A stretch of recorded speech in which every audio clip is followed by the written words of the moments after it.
Namaste, Suprabhatam Sarvesham.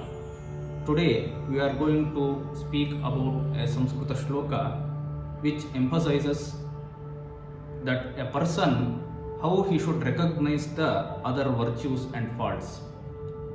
So it is in Subhashita Ratna Bhandagara, very famous shloka. It gives an information giving an example of Lord Shiva. गुणदोषौ बुधो गृह्णन् इन्दुक्ष्वेडा विवेश्वरः शिरसा श्लाघते पूर्वं परं कंठे नियच्छति. The wise person recognizes both virtues and faults, like Lord Shiva. The word Ishvara indicates about Lord Shiva. What he did? Shirasa dharate purvam. He carried the moon on his head, but controlled the halahala poison in his neck.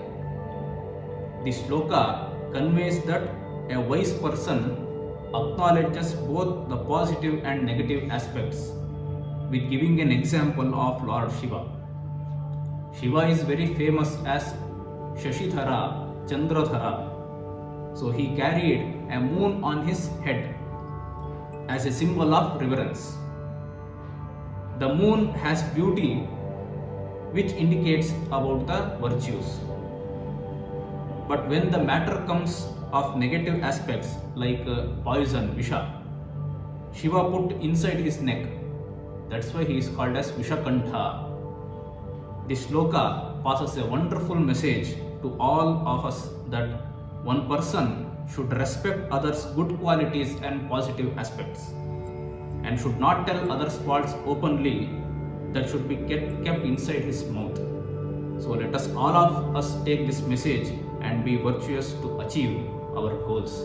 With this information, I will repeat once again the shloka. Guna doshau budho grunhan indukshveda viveshwaraha shirasa shlaghate purvam param kanthe niyachati. Thank you. Dhanyavadaha.